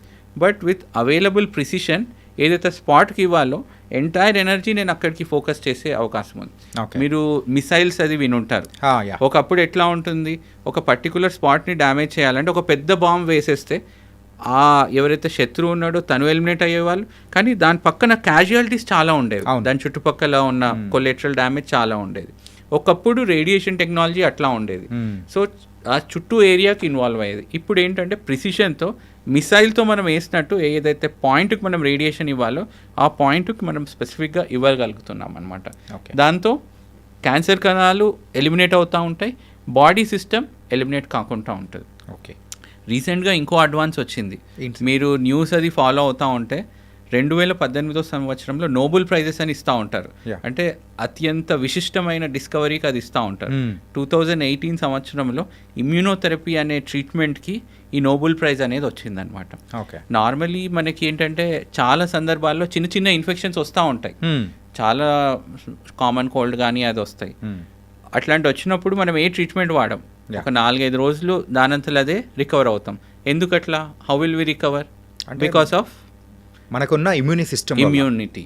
దాన్నే రోగనిరోధక శక్తి అంటాం, మనం సైంటిఫిక్లో ఇమ్యూనిటీ అంటాం. అంటే మన ఇమ్యూనిటీ ఏం చేస్తుందంటే లోపల బాడీ లోపల ఏమైనా క్రిములు వచ్చాయనుకోండి, వాటిని ఐడెంటిఫై చేసేసి దాన్ని చంపేస్తుంది అనమాట. అట్లాగే క్యాన్సర్ కణాలు ఏంటంటే చాలా సైలెంట్గా పెరిగిపోతూ ఉంటాయి అన్నమాట. మన ఇమ్యూన్ సిస్టమ్కి దొరకకుండా జాగ్రత్తగా వెళ్ళిపోతూ ఉంటాయి. ఇప్పుడు దొంగలు వస్తారండి, పోలీసులు ఉన్నా కానీ వాళ్ళ నుంచి తప్పించుకుంటూ ఏదో విధంగా వెళ్ళి చేస్తూ ఉంటారు. అట్లాగే మన ఇమ్యూనిటీ ఏదైతే పోలీస్ సిస్టమ్ ఉందనుకోండి, దాని నుంచి కళ్ళు గప్పి క్యాన్సర్ కణాలు పెరిగిపోతూ ఉంటాయి అన్నమాట. ఈ ఇమ్యూనోథెరపీ ఇంజెక్షన్ ఏం చేస్తుందంటే వెళ్ళి మన ఇమ్యూన్ సిస్టమ్కి చెప్తుంది, అగో దొంగ అక్కడ ఉన్నారు, క్యాన్సర్ సెల్స్ ఇక్కడ ఉన్నాయి, మీరు వెళ్ళి చంపాలి అనేది డైరెక్ట్ చేస్తుంది అనమాట. దీన్ని ఇమ్యూనోథెరపీ అని అంటాం అనమాట. ఇమ్యూనోథెరపీ ఏం చేస్తుంది, మన లోపలున్న ఇమ్యూనిటీని అంటే మన ఓన్ శక్తిని క్యాన్సర్ వైపు మళ్ళించి క్యాన్సర్ని కంట్రోల్ చేసే విధంగా ట్రీట్మెంట్ చేస్తుంది. అంటే పోలీస్కి ఒక ఇన్ఫార్మర్ ఫోన్ చేసి దొంగ ఎక్కడ ఉన్నారు అంటే పోలీసులు వెళ్ళి దొంగను పట్టుకుంటారు. అట్లాగే immunotherapy injection is like informer. ఎవరికి ఇన్ఫార్మ్ చేస్తుంది? ఇమ్యూన్ సిస్టమ్కి ఇన్ఫార్మ్ చేసి అగో దొంగ క్యాన్సర్ సెల్ అక్కడ ఉంది, మీరు వెళ్ళి దాన్ని కిల్ చేయాలి. అట్లా. సో ఈ అడ్వాన్స్ ట్రీట్మెంట్ వల్ల ఏమవుతుందంటే మన ఓన్ ఇమ్యూనిటీ వెళ్ళి క్యాన్సర్ సెల్ని కిల్ చేస్తుంది. దానివల్ల సైడ్ ఎఫెక్ట్స్ కూడా చాలా లిమిటెడ్గా ఉంటాయి అన్నమాట. సో కీమోథెరపీ అంటే చాలామంది హెయిర్ లాస్, మౌత్ అల్సర్స్ అట్లాంటివి వస్తూ ఉంటాయి. కానీ ఇమ్యూనోథెరపీకి అట్లాంటి సైడ్ ఎఫెక్ట్స్ ఏమాత్రమూ ఉండమన్నమాట. ఎందుకంటే మన ఓన్ శక్తితో మనం గెలుస్తున్నాం. ఇప్పుడు ఆంజనేయుడు ఉంటారండి, ఆంజనేయ స్వామికి తన శక్తి గురించి తెలియదు అనమాట. ఒక్కసారి తెలిసిన తర్వాత he is the most powerful person. అట్లాగే మన లోపల ఉన్న ఇమ్యూన్ సిస్టమ్ని ఈ ఇమ్యూనోథెరపీ అవేక్ చేస్తుంది అనమాట. దాంతో మన ఓన్ ఇమ్యూన్ సిస్టమ్ వెళ్ళి క్యాన్సర్ని కిల్ చేసేస్తుంది. సో ఈ అడ్వాన్స్ ట్రీట్మెంట్ వల్ల ఎంతోమంది క్యాన్సర్ పేషెంట్స్ని మనము కంట్రోల్ చేసి క్యూర్ చేయగలుగుతున్నాం అనమాట. ఈ కీమోథెరపీ చేయించుకున్నప్పుడు హెయిర్ లాస్ అనేది కూడా జరుగుతూ ఉంటుంది అని చెప్పేసి యూజువల్గా కొంతమందిలో చూసాము. అండ్ సినిమాల నాలెడ్జ్ వల్ల సో అది కూడా కొంచెం అవేర్నెస్ అనేది కూడా వచ్చింది. కీమోథెరపీ ద్వారా అలా హెయిర్ లాస్ కానీ ఇలా మనిషి కూడా కొంచెం సన్నగా అయిపోవడం కానీ అది జరుగుతుందా, లేకపోతే త్రూ రేడియేషన్ ద్వారా అలా జరుగుతుంది అనుకోవచ్చు? సో కీమోథెరపీ సైడ్ ఎఫెక్ట్స్ ఎందుకు వస్తాయంటే కీమోథెరపీ ఎట్లా పనిచేస్తుంది అనేది మనం ఒక పాయింట్ డిస్కస్ చేసుకోవాలి. కీమోథెరపీ ఏంటంటే బాడీలో వేగంగా ఏదైతే సెల్స్ మల్టిప్లై అవుతున్నాయో వాటిపై కంట్రోల్ చేస్తుంది అనమాట. క్యాన్సర్ సెల్స్ అనేది ప్రతిరోజు పెరుగుతూ ఉంటాయి అన్నమాట. సో ఏదైతే కణాలు వేగంగా పెరుగుతున్నాయో వాటి వైపు కీమోథెరపీ వెళ్ళి పనిచేస్తుంది అనమాట. సో క్యాన్సర్ సెల్స్ వేగంగా మల్టిప్లై అవుతాయి కాబట్టి క్యాన్సర్ని కంట్రోల్ చేస్తుంది. అట్లాగే మన బాడీలో వేగంగా పెరిగే కణాలను కూడా ఇది అదుపులో చేస్తుంది. మన హెయిర్ కాన్స్టెంట్గా గ్రో అవుతూ ఉంటుంది. అట్లాగే నెయిల్స్ కూడా కాన్స్టెంట్గా గ్రో అవుతాయి. మౌత్లో కూడా మనకి మ్యూకోజా అని అంటారు, అది కూడా కాన్స్టెంట్గా గ్రో అవుతుంది. అందువల్ల హెయిర్ ఫాల్ అవుతుంది అనమాట. అట్లాగే నెయిల్స్ కూడా బ్లాక్ అవ్వడం ఇదంతా జరుగుతుంది. ఇవన్నీ టెంపరీ థింగ్స్ అండి. ఈ హెయిర్ లాస్ ఏదైతే ఉందో కీమోథెరపీ వన్స్ స్టాప్ అయిన తర్వాత ఈ హెయిర్ అంతా తిరిగి వచ్చేస్తుంది అనమాట. ఈ మధ్య ఒక లేటెస్ట్ అడ్వాన్స్ వచ్చింది, చాలామందికి తెలియదు. దాన్నే స్కాల్ప్ హైపోథర్మియా. అంటే కీమోథెరపీ ఎవరైతే రిసీవ్ చేస్తున్నారో దానికి ముందు ఒక క్యాప్ పెట్టేస్తారు. ఆ క్యాప్లో వెరీ కూల్ లిక్విడ్ మనం పాస్ చేస్తూ ఉంటాం అనమాట. దాంతో ఏమవుతుంది, ఇక్కడ బ్లడ్ సప్లై అంతా తగ్గిపోతూ ఉంది. సో కీమో మెడికేషన్ అనేది హెయిర్ వరకు వెళ్ళదు. ఓకే, మిగతా పార్ట్స్ లో మొత్తం వెళ్తుంది కానీ ఇక్కడ మాత్రం వెళ్ళనికుండా స్టాప్ చేస్తుంది. దాన్నే స్కాల్ప్ హైపోథర్మియా అంటాం అనమాట. అంటే మనము ఎక్కడైతే ఈ హెయిర్ ఫాలికల్స్ ఉన్నాయో వాటిని మనము ఈ స్కాల్ప్ హైపోథర్మియా ఈ కూల్ క్యాప్ వల్ల అక్కడికి కీమో చేరకుండా మిగతా ప్రాంతానికి కీమో వెళ్ళే విధంగా మనము చేయగలుగుతున్నాం. దీంతో కీమోథెరపీ ఒక ఎఫెక్టివ్ మంచిగా ఉంటుంది, హెయిర్ ఫాల్ కూడా ఉండదు అనమాట. ఓకే, ఈ మధ్య చాలా స్టైలిష్ విగ్స్ అవి ఉన్నాయండి. మీరు చూసినట్టయితే మూవీస్ చూస్తూ ఉంటారు కదా, ఎంత స్టైలిష్గా విగ్స్గా ఉంటాయి. అవి విగ్గా నార్మల్ హెయిరా అది కూడా చెప్పడానికి ఉండదు. అంటే చాలా మంది పేషెంట్స్ కీమోథెరపీ వల్ల హెయిర్ లాస్ అవ్వడం వల్ల కీమో తీసుకోవడం మానేస్తారు. క్యూరబుల్ క్యాన్సర్ కంప్లీట్గా కీమోథెరపీ తీస్తే జబ్బు కంప్లీట్గా నిర్మూలించే క్యాన్సర్ స్థితిలో ఉండి ఈ హెయిర్ లాస్ మూలంగా భయపడి ట్రీట్మెంట్కి రాకుండా క్యాన్సర్ పెరిగే విధంగా చేసుకుంటారనమాట. వాళ్ళకి ఈ solution that is scalp hypothermia. రెండోది విక్స్ పెట్టుకోవచ్చు మనం. ఎన్నో కస్టమరీ విక్స్ ఉన్నాయి. ఒక 6 months ట్రీట్మెంట్ అయిన తర్వాత హెయిర్ ఆటోమేటిక్గా వచ్చేస్తుంది. సో రజనీకాంత్ ఎంత బాగుంటారు, very stylish things and all. So people should understand, అంటే హెయిర్ ఫాల్ ఒక సైడ్ ఎఫెక్ట్ వల్ల ట్రీట్మెంట్ మానుకోవడం చేయకూడదు అనమాట. Okay, it's a temporary thing. So once chemotherapy stop అయిన తర్వాత మళ్ళీ హెయిర్ తిరిగి వచ్చేస్తుంది అనమాట. అంటే హార్ట్ అటాక్స్ తర్వాత మనం ఎక్కువగా కన్సర్న్ అవ్వాల్సిన ఏదైనా ఉందంటే అది క్యాన్సర్స్. సో రీసెంట్గా మన డేటా బట్టి కూడా మనం అదే చెప్పుకుంటూ ఉన్నాము. కాకపోతే ఈ హార్ట్ అటాక్స్ అనేది చిన్నపిల్లల్లో కూడా చూస్తున్నాము, ఈవెన్ క్యాన్సర్ కూడా చిన్నపిల్లల్లో కూడా చూస్తున్నాం. సో ఎందుకు చిన్నపిల్లల్లో కూడా వస్తూ ఉంటుంది ఈ క్యాన్సర్ అనేది? ఈవెన్ పుట్టిన వాళ్ళలో నుంచి ఎండ్ స్టేజ్ వరకు అన్ని వయసులో ఉంటుందన్నమాట. చిన్నపిల్లల్లో బ్లడ్ క్యాన్సర్ అనేది చాలా కామన్గా ఉంటుందన్నమాట. ఇది రకరకాలైన జన్యుపరమైన మార్పుల వల్ల ఇది వస్తూ ఉంటుందన్నమాట. ఓకే, ఒక్క ఇంపార్టెంట్ విషయం గుర్తుపెట్టుకోవాల్సింది ఏంటంటే చిన్నపిల్లల క్యాన్సర్ క్యూర్ రేట్ చాలా ఎక్కువగా ఉంటుందన్నమాట. ఓకే, 90% క్యూర్ రేట్ ఉంటుంది. ఒక పర్టికులర్ క్యాన్సర్ బ్లడ్ క్యాన్సర్ ఉంటుందండి, అక్యూట్ లింఫోబ్లాస్టిక్ లుకీమియా. ఈ క్యాన్సర్ ట్రీట్మెంట్ పెద్దవాళ్ళలో the cure rate is only 30 to 40%. అదే చిన్నపిల్లల్లో 90% క్యూర్ అవుతుందన్నమాట.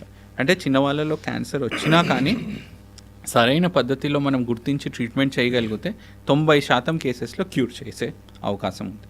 ఓకే, సరే, ఇందులోనే ఏంటంటే క్యాన్సర్ వచ్చింది అని అంటే చాలామంది సెలబ్రిటీస్ కానీ ఎవరైనా పెద్ద కోటీశ్వర్లు వాళ్ళందరూ కూడా సో ఫారెన్కి వెళ్ళి ట్రీట్మెంట్ చేయించుకోవడం అనేది కూడా మనము వింటూ ఉన్నాము, అలా జరుగుతూ ఉంది. మన ఇండియాలో అంత టెక్నాలజీ లేదా, లేకపోతే సో ట్రీట్మెంట్స్ అనేది మనం కావాలంటే అక్కడికే వెళ్ళి చేయించుకోవాలా? సో ఒక 15-20 సంవత్సరాల క్రితం ఇట్లాంటి సందర్భం ఉండేది. అంటే అక్కడ అవైలబుల్ ఉన్న టెక్నాలజీ మన ఇండియాలో అవైలబుల్ లేదు. Okay, in terms of medication పరంగా, అట్లాగే అడ్వాన్స్డ్ మెషినరీ పరంగా. ఇందాక మనం రేడియేషన్, ప్రిసిషన్ రేడియేషన్ అట్లాంటి మెషిన్స్ మనకు అందుబాటులో లేకుండే. ఆ సందర్భంలో చాలామంది రాజకీయ నాయకులు కానీ సెలబ్రిటీస్ కానీ అమెరికాలో వెళ్ళి ట్రీట్మెంట్ తీసుకొని వచ్చేవాళ్ళు. కానీ ప్రస్తుతం మన హైదరాబాద్లో కానీ ఇండియాలో కానీ చూస్తే వరల్డ్లో ఏ ప్రాంతంలో ఉన్న టెక్నాలజీ కూడా మనకు అందుబాటులో ఉందన్నమాట.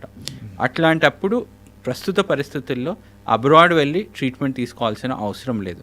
ఇంకో సెకండ్ ఇంపార్టెంట్ విషయం ఏంటంటే క్యాన్సర్ ట్రీట్మెంట్లో మనకు కావాల్సింది సోషల్ సపోర్ట్ అనమాట.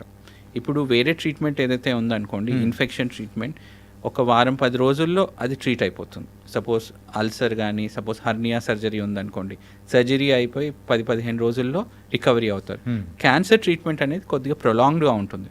ఒక 6 months 8 months ఉంటుంది. ఆ 6 months 8 monthsలో పేషెంట్కి emotional support, family support and friend circle support అనేది చాలా ఇంపార్టెంట్. సపోజ్ ట్రీట్మెంట్ కోసం అబ్రాడ్ వెళ్తే ఈ సపోర్ట్ అంతా మిస్ అయిపోతుంది అనమాట. నెక్స్ట్ సపోజ్ అబ్రాడ్లో ఉన్న మందులు మనకి ఇంటి పక్కన ఉన్నప్పుడు నేను అబ్రాడ్కో వెళ్ళి ఈ ఫ్యామిలీ సపోర్ట్ అంతా కోల్పోయి డిప్రెస్ అయిపోతారండి చాలామంది. ఓకే, 1 monthలో తిరిగి వచ్చి మళ్ళీ హైదరాబాద్లోనే ట్రీట్మెంట్ తీసుకున్న వాళ్ళు ఎంతో మంది ఉన్నారనమాట. వాళ్ళు చెప్తారు, సార్ హైదరాబాద్లో ఈ ట్రీట్మెంట్ ఉందని మాకు తెలియదు సార్, లేకపోతే మేము అసలు అమెరికా వెళ్ళే వాళ్ళమే కాదు. ఇట్లా ఎంతోమంది చెప్పిన వాళ్ళు ఉన్నారనమాట. ఒకప్పుడు ఈ పరిస్థితి ఉండేది, మీరు అన్నట్టు 100% కరెక్ట్, 15-20 సంవత్సరాల క్రితం. ప్రస్తుతం అట్లా లేదు. ఇప్పుడు ఇండియాలో కొన్ని రోజుల్లో టెస్లా కార్స్ రాబోతున్నాయి అన్నమాట. సో అట్లాగే with growing time and availability and globalisation మనకి ఏ ప్రాంతంలో ఉన్న మెడికేషన్స్ కూడా మనకి హైదరాబాద్లో అవైలబుల్లో ఉన్నాయన్నమాట. ఓకే సార్, మీరైతే ఎమోషనల్ సపోర్ట్ అనేది కూడా వెరీ ఇంపార్టెంట్ అని చెప్పేసి ఇందాక అన్నారు. యూజువల్గా ఎవరికైనా పర్సన్కి ఆ ఎమోషనల్ సపోర్ట్ అనేది లేకుండా ఒక డిప్రెషన్ స్టేట్లో అట్లా ఉన్నారంటే అప్పుడు క్యాన్సర్ కణాలు పెరిగే అవకాశాలు ఏమన్నా ఉన్నాయా? సో సపోజ్ మనం క్యాన్సర్ ట్రీట్మెంట్ డిస్కస్ చేస్తే అరౌండ్ 60-70% మందులు పనిచేస్తాయండి. మిగతా 30% is by social and emotional support అనమాట. ఇది ఏంటంటే మనకి సోషల్ అండ్ ఎమోషనల్ సపోర్ట్ ఉంటే బాడీలో పాజిటివ్ హార్మోన్స్ పెరిగిపోతాయి అనమాట. అంటే ఎండార్ఫిన్స్ అని మనం పిలుచుకుంటాం అనమాట. ఈ హార్మోన్స్ పెరిగిపోతే మెడికేషన్స్ చాలా బెటర్గా పర్ఫామ్ చేస్తాయి అనమాట. ఫాస్ట్గా, ఎఫిషియెంట్గా. ఓకే, సో సూపర్బ్గా పనిచేస్తాయి. సో ఇలా ఎన్నో స్టడీస్లో నిరూపితమైందనమాట. అంటే డిప్రెషన్ ఉంటే వాళ్ళలో క్యాన్సర్ ట్రీట్మెంట్ కూడా అంత బాగా పనిచేయదన్నమాట. ఆల్వేస్ మేము ఎప్పుడైతే క్యాన్సర్ ట్రీట్మెంట్ని ఎవరికైనా ట్రీట్మెంట్ చేస్తామో వాళ్ళని మా ఫ్యామిలీ లాగా అనుకొని ట్రీట్మెంట్ చేస్తాం. So first we give empathy, support and వాళ్ళ మనోధైర్యాన్ని పెంచుతాం అనమాట. అట్లాగే ఫ్యామిలీ వాళ్ళలో కూడా మనోధైర్యాన్ని పెంచుతాం అనమాట.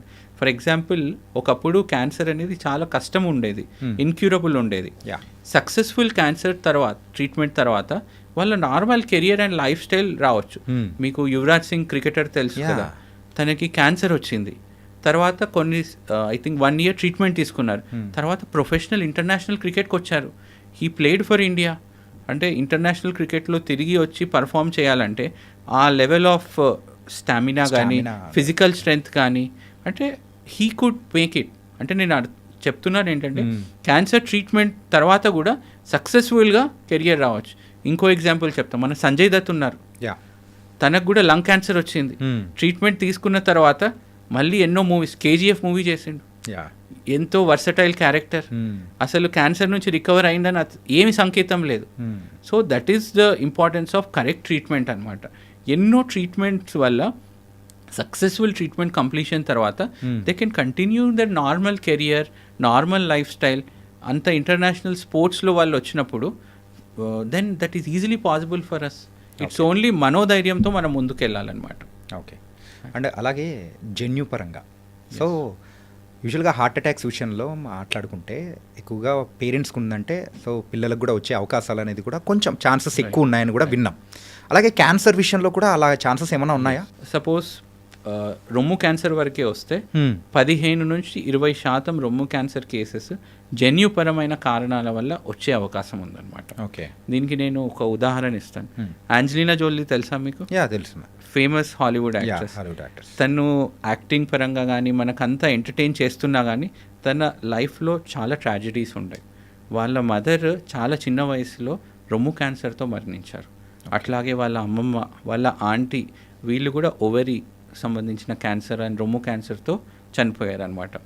సో తనకి ఒక డౌట్ వచ్చింది, ఎందుకు మా ఫ్యామిలీలో ఇన్ని క్యాన్సర్స్ వస్తూ ఉన్నాయి, ఎందుకు మా మదర్ కానీ, మా అమ్మమ్మ కానీ, మా ఆంటీ కానీ ఎందుకు చనిపోతున్నారు క్యాన్సర్ వల్ల అనేది ఒక బ్లడ్ టెస్ట్ చేయించుకున్నాను అనమాట.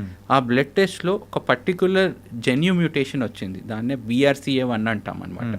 ఈ మ్యూటేషన్ ఎవరికైతే ఉంటుందో వాళ్ళలో రొమ్ము క్యాన్సర్ వచ్చే అవకాశం 90% ఉంటుందన్నమాట. అట్లాగే ఓవరీ క్యాన్సర్ వచ్చే అవకాశం 50% ఉంటుందన్నమాట. తను ఏం చేసిందంటే ఈ ఇన్ఫర్మేషన్ వచ్చిన తర్వాత ఈ 90% రిస్క్ అంటే చాలా హై రిస్క్ అనమాట. అది రాకుండా ఉండడానికి తను ఏం చేశారంటే 2 రొమ్ముల సర్జరీ చేసుకొని ఇంప్లాంట్స్ అమర్చుకున్నారనమాట. సో అట్లాగే ఓవరీస్ కూడా 2 తీసేసుకున్నారనమాట. ఇది ఎప్పుడు చేసుకున్నారు? తన ఫ్యామిలీ కంప్లీట్ అయిన తర్వాత డాక్టర్ సహాయంతో. దీన్నే ప్రివెంటివ్ సర్జరీ అని అంటా ఉన్నాం అనమాట. సో క్యాన్సర్ని రాకుండా మనము కాపాడుకోవడం, ఎవరికైతే ఈ రిస్క్ ఎక్కువగా ఉందో. సో దీన్నే జెనెటిక్ టెస్టింగ్ అని అంటున్నాం అన్నమాట. సో ఎవరికైతే క్యాన్సర్ వాళ్ళ ఫ్యామిలీలో ఉందో వాళ్ళలో కొన్ని స్పెషల్ టెస్ట్ ద్వారా మనము క్యాన్సర్ వచ్చే రిస్క్ ఎంతవరకు పెరిగిందనేది మనం కనుక్కునే అవకాశం ఉందన్నమాట. ఈ పెరిగిన రిస్క్తో వాళ్ళకి ఏ విధంగా మనము కౌన్సిల్ చేయగలం అనేది ఇట్లాంటి టెక్నాలజీ కూడా అందుబాటులో మనకి ఉందన్నమాట. Okay. And biopsy. So biopsy ద్వారా కూడా ఈ యొక్క క్యాన్సర్స్ వచ్చే అవకాశాలు కూడా ఎక్కువగా ఉంటాయని కూడా వింటూ ఉన్నాం. సో అది నిజమా లేకపోతే మిత్తా? సో ఇది కంప్లీట్గా ఫాల్స్ అండి. ఓకే. అసలు బయాప్సీ అంటే ఏంటంటే మనము సపోజ్ చాలా మందిలో చిన్న చిన్న గడ్డలు అవి ఉంటాయండి. అది నార్మల్ గడ్డనా క్యాన్సర్ గడ్డనా అని వేరు చేయాలంటే చేసే పరీక్షనే బయాప్సీ అంటాం. అంటే పెద్ద క్యాన్సర్ గడ్డ ఉందనుకోండి, దాన్ని చిన్న టిష్యూ మనం చూసి మైక్రోస్కోప్ కింద పరీక్షించి ఇది నార్మలా లేకపోతే క్యాన్సరా అని గుర్తిస్తాం అనమాట. క్యాన్సర్ నిర్ధారణ చేయడానికి బయాప్సీ ఈజ్ రిక్వైర్డ్ అనమాట. అంటే ఇది క్యాన్సర్ అని చెప్పాలంటే బయాప్సీ అనేది తప్పనిసరి అనమాట. బయాప్సీ రిపోర్ట్ తర్వాతే మనం క్యాన్సర్ని డయాగ్నోస్ చేసి ట్రీట్మెంట్ చేస్తూ ఉంటాం అనమాట. బయాప్సీ వల్ల 100% క్యాన్సర్ స్ప్రెడ్ అవ్వదండి. బయాప్సీ చేస్తేనే మనకు క్యాన్సర్ కన్ఫర్మ్ అవుతుంది. బయాప్సీ వల్ల క్యాన్సర్ పెరుగుతుందని అపోహతో చాలామంది బయాప్సీ చేసుకోవడం మానేసి క్యాన్సర్ స్టేజ్ని పెంచుకుంటా పోతా ఉన్నారనమాట. నేను క్యాన్సర్ నిర్ధారణ అవుతేనే నేను ట్రీట్మెంట్ ఇవ్వగలను, అసలు బయాప్సీకే మనం రాకపోతే ఏ విధంగా మనం క్యాన్సర్ని డయాగ్నోస్ చేసి ముందుకెళ్తాం? సో వెరీ ఇంపార్టెంట్ ఇస్ ఈ బయాప్సీ టెస్ట్ వల్ల క్యాన్సర్ ఏ మాత్రం స్ప్రెడ్ అవ్వదు. And it is the most essential step in cancer diagnosis. Okay. Cancer treatment start చేయాలంటే బయాప్సీ ఈజ్ 100% రిక్వైర్డ్ అనమాట. అది very safe, simple and painless procedure. మెయిన్గా చాలామంది కూడా కొంచెం భయపడి ఒక స్టెప్ వెనక్కి వేస్తుంది కూడా బయాప్సీ మీద మెయిన్గా ఉన్న అపోహలు. So thank you sir. ఏంటంటే ఆ విషయం పరంగా కూడా ఆ క్యాన్సర్ యొక్క అంటే ట్రీట్మెంట్ చేయించుకోకుండా వ్యాధి బారిన పడి ప్రాణాలు కోల్పోయిన వాళ్ళు కూడా చాలామంది కూడా ఉన్నారు. సో అలాంటి వాళ్ళు మిగతా ఇది కూడా ఒక కారణం క్యాన్సర్ లేట్ స్టేజ్లో డయాగ్నోస్ అవ్వడానికి. బయాప్సీ చేసుకుంటే క్యాన్సర్ స్ప్రెడ్ అవుతుందనే అపోహతో అసలు బయాప్సీ చేసుకోకపోతే క్యాన్సర్ పెరిగిపోయే అవకాశం ఉంటుంది అనమాట. ఒకటి పర్సనల్గా నేను ఫేస్ చేసిన ఒక ఇష్యూ అనేది కూడా నేను చెప్తాను. ఇవి క్యాన్సర్ ఇష్యూ విషయంలో ఏంటంటే తెలిసిన వాళ్ళకి ఒకరికి క్యాన్సర్ ఉంది. సో క్యాన్సర్ ఉంటే ఆ ఇంట్లో వాళ్ళు ఏం చేశారంటే ఒక అంటరాని పర్సన్గా మనోడినైతే కంప్లీట్ ఐసోలేషన్ అనేది పెట్టేసి దగ్గరికి ఎవరిని వెళ్ళనికోకుండా సో ఈ కైండ్ ఆఫ్ అంటే వాతావరణం అనేది కూడా ఏర్పాటు చేశారనమాట. సో అలా చేయడం వల్ల అంటే అదేమన్నా స్ప్రెడ్ అవుతుందని అలా చేశారా లేకపోతే ఇలా చేయడం అనేది కరెక్టా కాదా? సో ఇది కూడా ఇంకో అపోహ మాత్రమే అండి. చాలామంది ఏమనుకుంటారంటే క్యాన్సర్ ఒక అంటువ్యాధి, ఒకరి నుంచి ఒకరికి స్ప్రెడ్ అవుతుందనే అపోహలో ఉంటారు అనమాట. ఈ పాడ్కాస్ట్ ద్వారా ఇంకో విషయం నేను చెప్పదలుచుకున్నాను ఏంటంటే 100% క్యాన్సర్ అంటువ్యాధి కాదు. ఒక పర్సన్ నుంచి ఇంకో పర్సన్కి స్ప్రెడ్ అవ్వదు. ఒకే ఇంట్లో ఉన్నా కానీ, ఒకే వాష్రూమ్ యూస్ చేసుకున్నా కానీ, ఒకే బెడ్పై పడుకున్నా కానీ, ఒకే గ్లాస్తో వాటర్ తీసుకున్నా కానీ, చిన్నపిల్లలతో ఆడుకున్నా కానీ క్యాన్సర్ అనేది ఆ పర్సన్ నుంచి వేరే వాళ్ళకి 100% వెళ్ళదు. ఓకే. సో వాళ్ళు సేఫ్గా ఉండొచ్చు. సో ఇట్లా ఐసోలేట్ చేయడం వల్ల వాళ్ళు ఎమోషనల్గా ఇంకా డౌన్ అయ్యి డిప్రెస్ అయిపోతూ ఉంటారు. మనం వాళ్ళని క్లోజ్గా we have to mingle with them and వాళ్ళ కాన్ఫిడెన్స్ అనేది మనం పెంచాలన్నమాట. ఇది 100% అంటువ్యాధి కాదు, ఎటువంటి భయపడవలసిన అవసరం లేదు.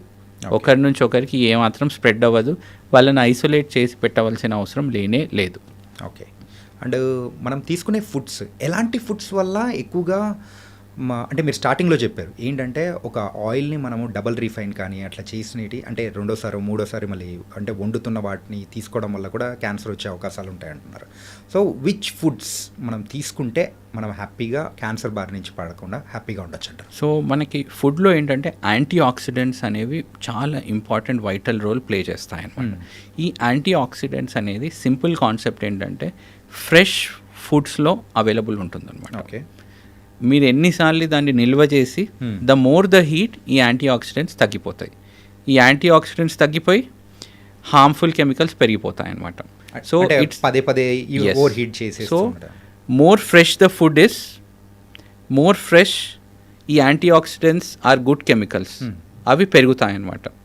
సపోజ్ మనం నిల్వ చేసిన ఆహారం కానీ చాలా రోజులు ఉంటే హార్మ్ఫుల్ కెమికల్స్ పెరిగిపోతాయన్నమాట. అందుకోసమే ఫ్రూట్స్ తీసుకుంటే they are eaten raw and they are fresh.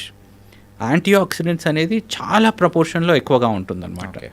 So దానివల్ల ఫ్రూట్స్ మనం రెగ్యులర్గా కన్జ్యూమ్ చేస్తే క్యాన్సర్ని ప్రివెంట్ చేయవచ్చు. ఇంకో ఎక్స్ట్రీమ్కి వస్తాం, రీహీటెడ్ ఆయిల్స్. యా ఒకటి టైం చాలా స్టోరేజ్ అవుతా ఉంది, హీటింగ్ మీద హీటింగ్ చేస్తున్నాం, దీనివల్ల యాంటీ ఆక్సిడెంట్స్ తగ్గిపోతాయి, హార్మ్ఫుల్ కెమికల్స్ పెరిగిపోతూ ఉన్నాయి అన్నమాట. దీనివల్ల క్యాన్సర్ రిస్క్ అనేది పెరిగిపోతూ ఉంటుందన్నమాట.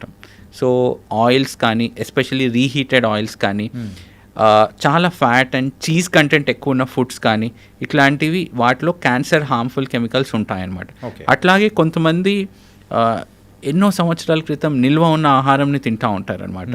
సో నైట్ నిల్వ చేసి మార్నింగ్ తినడం ఆర్ 2 రోజుల తర్వాత తినడం.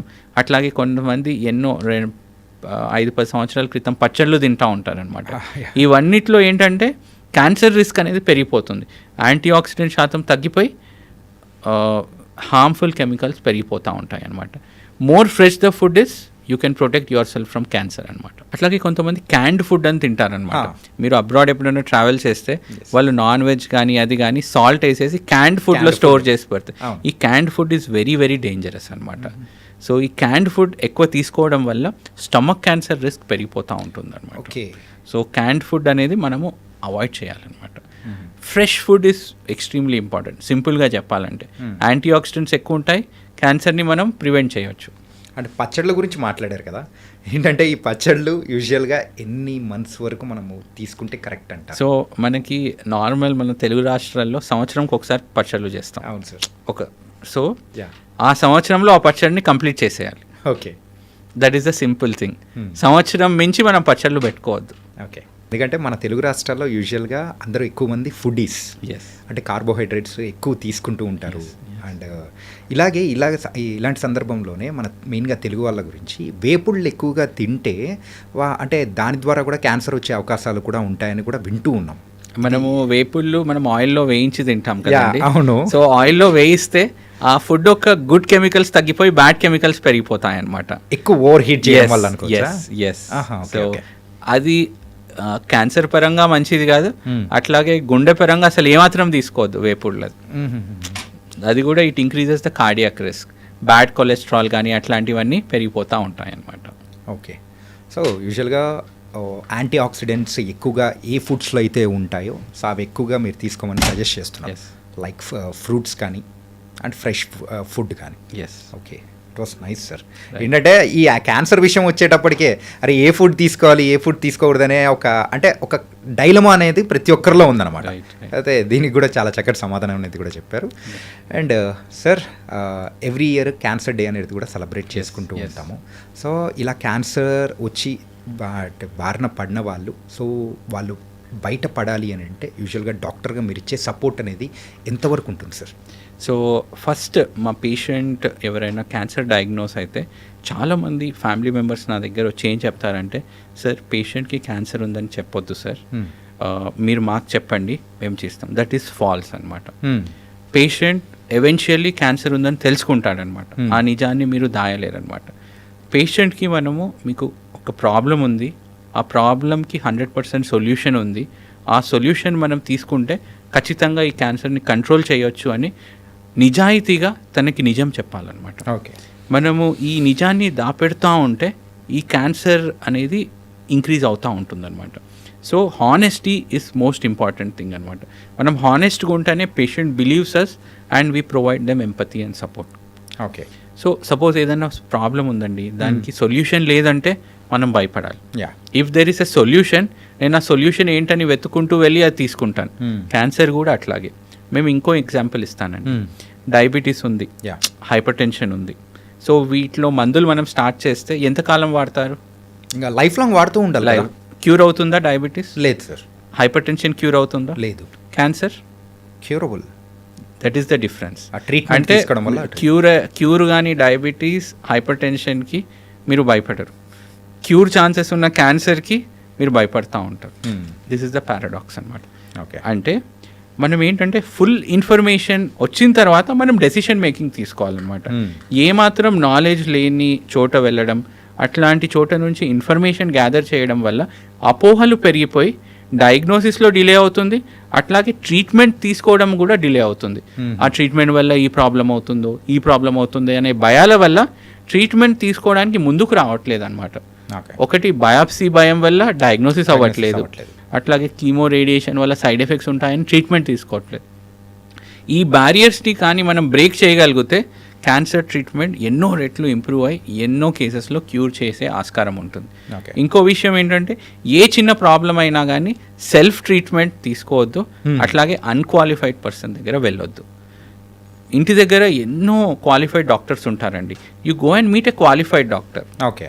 Always important. మనకు సపోజ్ ఐఫోన్ కానీ ఏమైనా వచ్చిందనుకోండి, ఒకవేళ ఐఫోన్లో ఏదైనా ప్రాబ్లం ఉందనుకోండి, మనం డైరెక్ట్లీ ఒరిజినల్ సర్వీస్ సెంటర్కే వెళ్తాం, మనం ఎక్కడో లోకల్ సర్వీస్ సెంటర్కి వెళ్ళాం. అట్లాంటిది మన ఇమ్మెటీరియల్ థింగ్స్కే మనం ఇంత చూస్తున్నప్పుడు మన ఓన్ బాడీని ఎంత ప్రెషియస్గా కాపాడుకోవాలి. ఏదన్నా ప్రాబ్లం వస్తే you have to go to A qualified person. నువ్వు అన్క్వాలిఫైడ్ పర్సన్ దగ్గర వెళ్తే నీ ఐఫోన్ పాడైపోతుంది కదా, ఆ భయం ఉంటుంది. అట్లాగే ఎన్నో రెట్లు మన body is precious to us, దాన్ని మనం చాలా జాగ్రత్తగా కాపాడుకోవాలి. అంటే హై బీపీ వల్ల కూడా ఎక్కువగా క్యాన్సర్ వచ్చే అవకాశాలు ఏమైనా ఉంటాయా? అంటే హై బీపీ వల్ల క్యాన్సర్ రాదండి, ఒక పర్టిక్యులర్ క్యాన్సర్ ఉంది, దాన్ని ఫియోక్రోమోసైటోమా అంటాం అనమాట. ఓకే. ఈ క్యాన్సర్ వాళ్ళలో బీపీ చాలా ఎక్కువగా ఉంటుందన్నమాట. ఇది చాలా అరుదుగా మనం చూస్తుంటాము, అరౌండ్ 0.5% కేసెస్లో ఉంటుంది. అడ్రినల్ గ్లాండ్లో ఈ ఫియోక్రోమోసైటోమా ఉన్న వాళ్ళలో బీపీ ఎక్కువగా ఉంటుంది. అంటే బీపీ ఎక్కువగా ఉన్న వాళ్ళలో క్యాన్సర్ ఏమి రిస్క్ ఏం లేదండి. Okay okay okay. సో అది 0.5% మాత్రమే అవకాశాలు ఉంటాయి అన్నమాట. Okay. It was very nice sir. ఈరోజు పాడ్కాస్ట్ ద్వారా ఏంటంటే మెయిన్గా క్యాన్సర్ విషయంలో చాలా మందికి చాలా అపోహలు అనేది కూడా ఉన్నాయి. ఆ భయాల వల్ల ఆ ట్రీట్మెంట్ అనేది కూడా తీసుకోకుండా మరి అక్కడే ఆగిపోతున్న వాళ్ళు కూడా ఉన్నారు. వాళ్ళందరికీ ధైర్యం ఇచ్చేలా కూడా మీ మాటలు అనేది కూడా ఉన్నాయి. Really thank you for coming here. Really thank you so much Santosh garu. Chanakya and iDreams, it was a fantastic interview.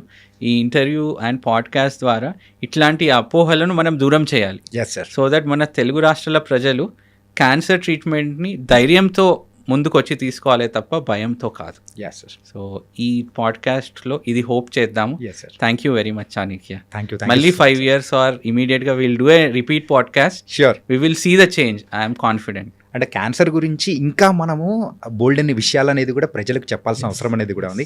ఇంకో సెషన్లో ఇంకా మనం ఇంకా క్లారిటీగా మాట్లాడుకుందాం sir. Thank you so much sir. Thank you very much. And for more videos, Please subscribe to iDream.